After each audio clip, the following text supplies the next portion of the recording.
Hey everybody, thanks for joining me once again. This is Eric Anthony with All Things MSP. And of course, this is my opportunity to bring people from the MSP channel to talk to you guys, to talk about their history in the channel, what they like about the channel, and then, especially in this case, when it's a vendor, a little bit about what they're doing right now and coming up in the near future.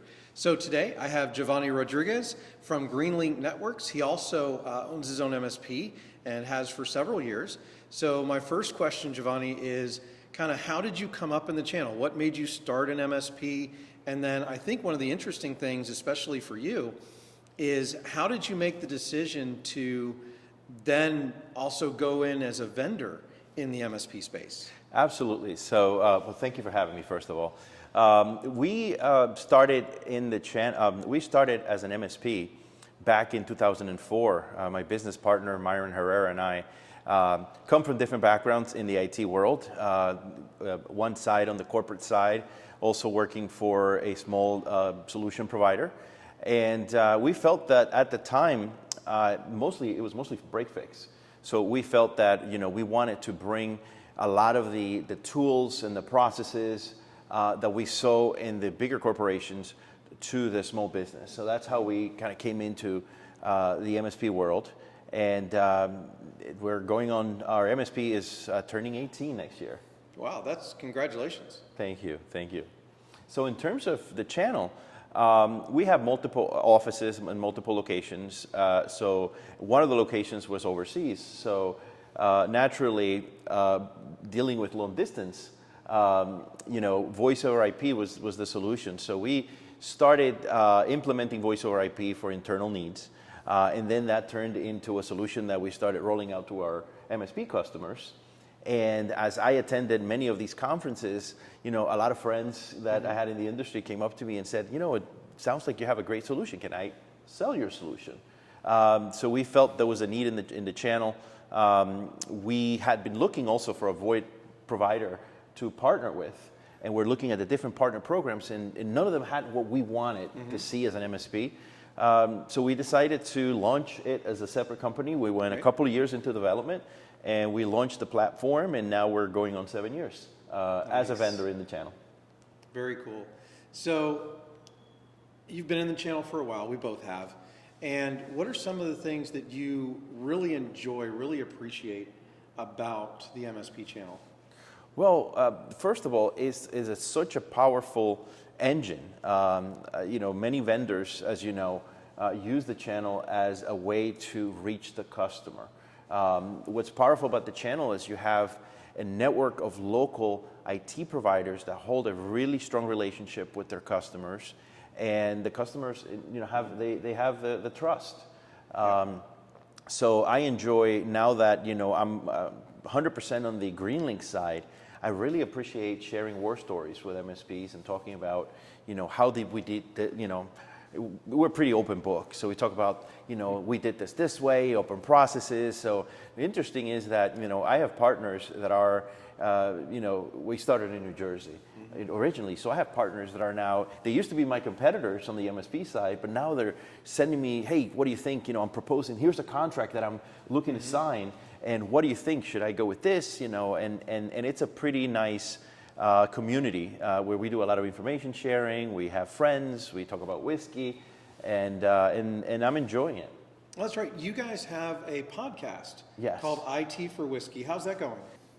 Yeah. So my business partner Myron Herrera is one of the hosts for a podcast that we produce internally, and it's called IT for Whiskey, and it's available on all the platforms.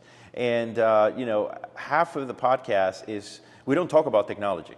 So we talk about what are some of the challenges of running an MSP. So we talk about hiring and firing and processes and things like that, insurance, financing. And the other half is talking about the bottle of whiskey or scotch that they're drinking from. So it's a mix for interesting combination. So Jhovanny, we've talked about, how you came up in the channel and stuff like that, but what is Greenlink doing now? Is there any new technology, any new services that you guys have come out, or any, partner-specific type of programs that you've put in place that you want people to know about? Yeah, so one of the things we did recently is launch our outbound faxing solution, and we have two flavors of that. So we have outbound, which is entirely paperless, where the end user can send a fax with a cover sheet from any browser, and the other is where we can actually add a device and connect an actual fax machine. And what's interesting and innovative about that particular solution is that typically you do one or the other. Either you have an ATA device that connects to a fax machine, right, and it's somewhat standalone, or you do your eFax type of service where it's all electronic. So we integrate it.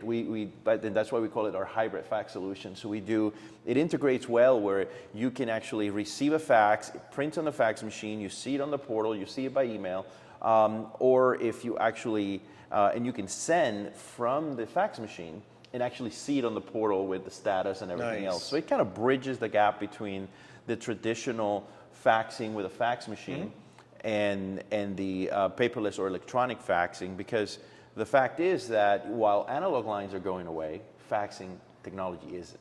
Well, and that's interesting because, and I'm sure the question is coming from the other side of the camera at some point when somebody's watching this video down the road. Now, I know that in the medical industry, they still use faxing a lot. Are there any other industries that are still using fax a lot because it's just, that's the way their systems were built to work? Yes, we see a lot of industries that are still using faxing, whether it's inbound or outbound. We see law firms using a lot of faxes. We see companies that are working with the government, and a lot of things are transmitted via fax. So fax is very much alive. But one of the things that has happened with faxing is that depending, now we have a hybrid workforce as well. So if you have a fax machine at the office with an analog line, only those that are at the office can fax.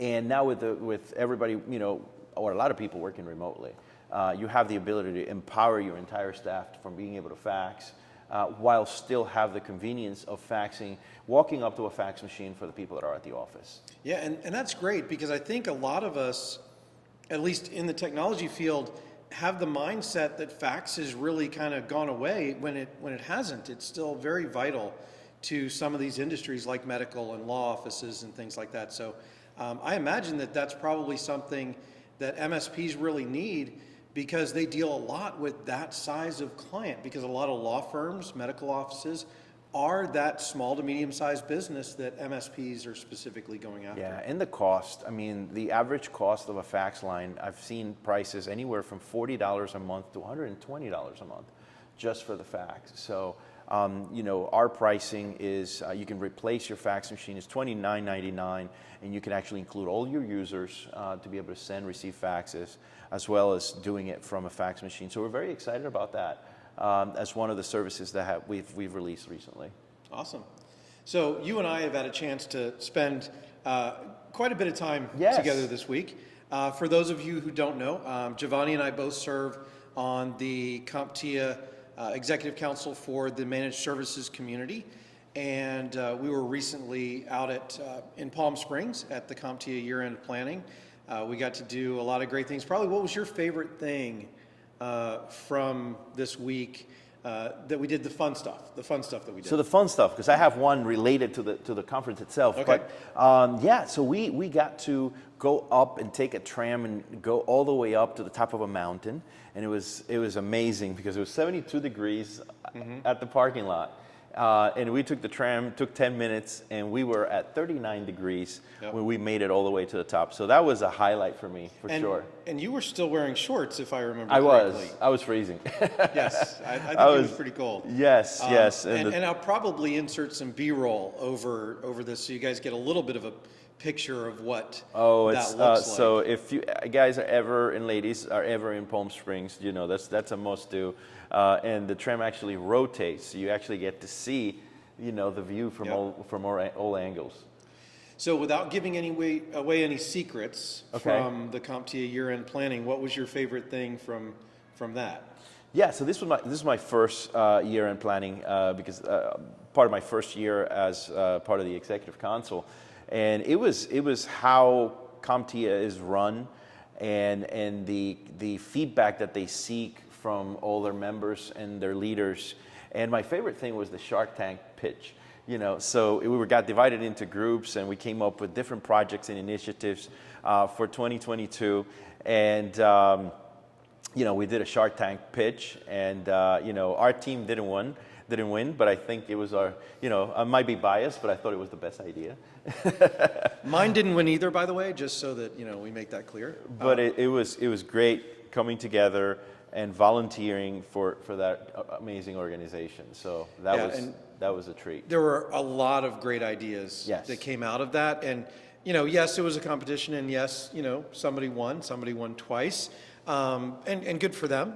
It was a lot of fun, and I think all of those ideas will be taken back, and I really look forward to what's going to happen with CompTIA over the next couple of years. And you're our new chair. I am? Yes, so I truly look forward to working with you next year and all the things we can accomplish together. So. Yep. It's going to be a fun year. We're going to get a lot done this year. Not that they haven't gotten a lot done in the past. Yes. I think especially the previous 2 years probably has built a lot of content and a lot of tools that now we can start being more purposeful in sharing with the rest of the community. So. Yeah, and we're looking forward to getting more participation from the community members and get them involved, get them to voice their opinions and feedback. And there are so many people with so much talent and so much to share that we want to basically capture more of that and share it. Yep, absolutely. We want to get the community, in terms of the managed services community, much more involved with what we're doing so that everybody benefits, right? So, Jhovanny, it's been a great week. It's really been fun getting to know you better as a fellow board member, as well as, just a fellow vendor in the space. It's just been great. It's been great. And I think, relationships are what this channel is really built on. You talked about it earlier. And that's what I like the most. You talk, the ability, as an MSP, we went to select conferences and met people, but being a vendor in the channel, and you get to travel to a lot more conferences, meet more people, and I love hearing the stories from the different MSPs that build their companies from the ground up, and that's always a treat, kind of hearing the stories and making friends. So you guys heard that, right? We want to hear more about you guys. So if you guys have an interesting story to talk about, please reach out to me at All Things MSP. It's facebook.com/groups/All Things MSP. Make sure you join the group, join the conversation, and maybe come do a video with me. So until next time, thanks, Jhovanny, for being here. I really appreciate you taking the time. And for you guys out there, thanks for watching. We'll see you in the next one. Great.